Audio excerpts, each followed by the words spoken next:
Caro Engenheiro Vieira Lopes, muito bom dia a todas e a todos os participantes nesta segunda Convenção Nacional de Serviços. Antes do mais, quero cumprimentar a Confederação do Comércio e Serviços de Portugal e o Fórum dos Serviços pela organização deste evento. Cumprimento-os também pela excelente relação institucional que sempre mantiveram com o Governo, cooperação essa que foi ainda mais importante neste período de crise pandémica, que obrigou a um reforçado esforço de diálogo, de coordenação e de ação. O quadro global que informa a evolução dos serviços é muito claro.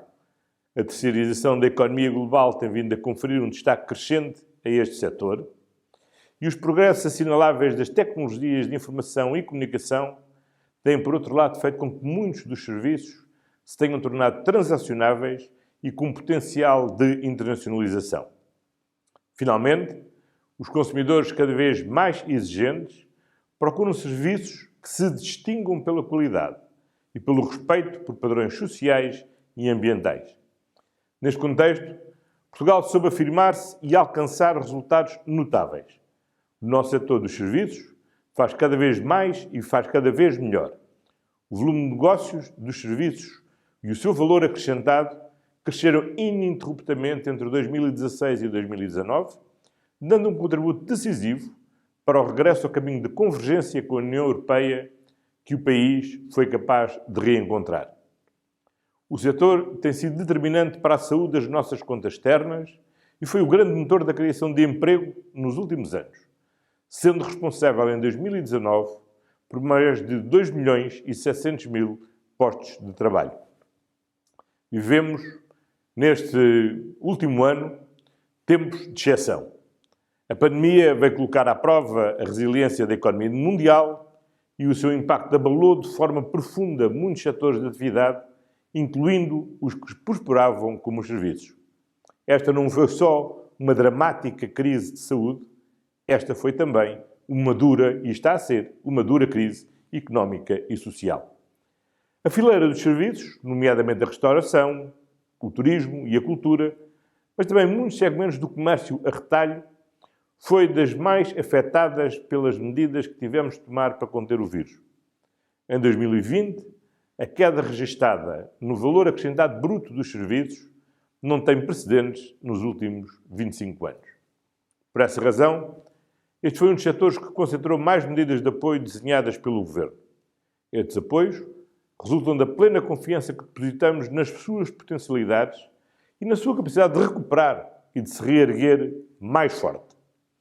De facto, ao longo dos últimos meses, o setor demonstrou uma capacidade de adaptação e resiliência notáveis. Nos períodos mais críticos da pandemia, o comércio e os serviços, e em particular os serviços de logística e transporte, asseguraram que nada tenha faltado às famílias portuguesas. E os diversos serviços souberam adaptar-se de forma exemplar, designadamente no que respeita ao teletrabalho, ao trabalho presencial em segurança ou ao desenvolvimento de novos modelos de negócio. Claro que os efeitos das crises são sempre assimétricos e esta crise não foi exceção. Mesmo dentro da fileira dos serviços, houve segmentos que, felizmente, puderam fortalecer-se. Os serviços relacionados, por exemplo, com as atividades de informação e comunicação registraram um crescimento robusto, 6,7% do seu VAB e de 11% do emprego no último trimestre do ano passado. Infelizmente, não foi esta a regra neste setor de atividade. Estamos a registrar em 2021 uma recuperação heterogénea dos diversos setores de atividade. E isso verifica-se também, mesmo dentro do setor dos serviços. Mas temos, sem dúvida, um novo horizonte de esperança, agora que a vacinação avança a bom ritmo e que dispomos, finalmente, de importantes instrumentos para a recuperação. O nosso programa de recuperação e resiliência é uma oportunidade única para acelerarmos a transformação do nosso país, elevando o seu potencial competitivo e criando emprego de maior qualidade. No século XXI, isso só é possível com o contributo decisivo do setor dos serviços. Uma das dinâmicas que a pandemia veio acelerar foi claramente a digitalização. De acordo com os dados da Associação da Economia Digital, 60% das empresas portuguesas têm agora presença digital, quando em 2019 eram apenas 40%. E o comércio eletrónico cresceu mais de 60%. Sabemos que a plena materialização das oportunidades da transição digital exige, obviamente, novas competências, novos modelos de negócio mais ágeis e flexíveis. A rápida evolução tecnológica implica um esforço contínuo de adaptação dos operadores económicos para se manterem competitivos. E um desafio particularmente relevante para as micro e pequenas empresas, que são a coluna vertebral do nosso ecossistema empresarial. Por isso mesmo, a transição digital das empresas contará com 650 milhões de euros no Plano de Recuperação e Resiliência Nacional, com foco precisamente na modernização do trabalho e dos processos de produção, na mitigação do déficit de competências em tecnologias digitais, na criação de novos canais digitais de comercialização e na adoção de uma cultura de inovação e experimentação. Convém não esquecer que ainda a semana passada apresentámos um programa específico para um dos setores mais atingidos pela crise, que foi precisamente o setor do turismo. Prosseguiremos também o caminho de valorização das qualificações, com mais investimento no ensino profissional, na formação de adultos e no incentivo à participação no ensino superior nas áreas das ciências, das tecnologias, das engenharias, das artes e das matemáticas, conhecimentos fundamentais para a economia do futuro. Sabemos bem que a qualidade dos recursos humanos, aliando especialização e capacidade de adaptação, são elementos distintivos do nosso setor dos serviços e um dos fatores-chave da sua competitividade e um dos fatores que mais tem contribuído para atrair para Portugal investimento direto estrangeiro.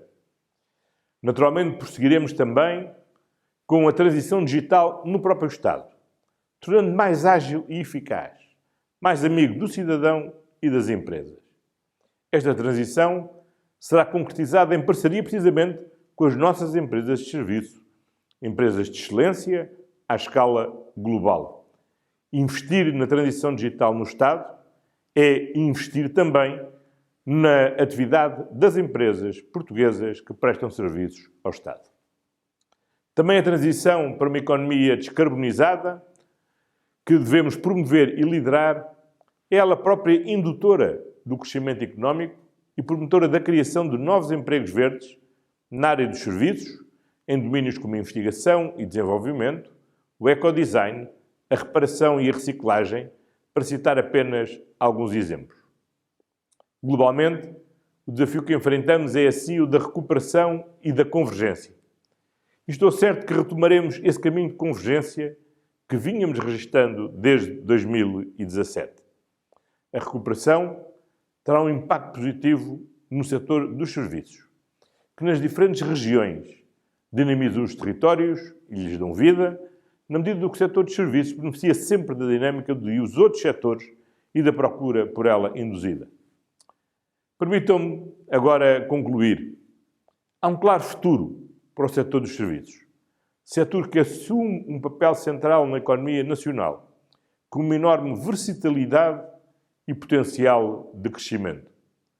Quando dizemos que é tempo de reindustrializar, que é tempo de voltar a acreditar na nossa capacidade de produção de bens agrícolas, não estamos a dizer que temos que nos retirar ou diminuir o nosso investimento no setor dos serviços. É no conjunto destes setores de atividade que modernizaremos a nossa economia e não há indústria, não há agricultura, não há nenhum setor primário que não exija um forte setor de serviços que lhes assegure uma boa base de desenvolvimento. A relação afetiva dos portugueses com o setor foi, aliás, bem visível nos momentos de reabertura da nossa economia depois dos períodos de confinamento. A sua excelência é reconhecida também pelos investidores à escala global, que nos tem permitido uma cada vez maior integração nas cadeias de valor internacionais, gerando mais valor e mais e melhor emprego. Os serviços asseguram ainda um modelo de crescimento partilhado, pelo seu contributo ímpar para a coesão do território, não apenas na dimensão económica, mas também social e cultural. São, portanto, um setor do futuro. E estou certo que este futuro será o tema destes 2 dias da Convenção. E é este futuro que nos permitirá sair mais fortes desta crise que estamos a atravessar. Conseguimos controlar a pandemia, temos que resistir a esta crise e sairmos daqui mais fortes, mais competitivos, mais resilientes. Muito obrigado a todos e bons trabalhos.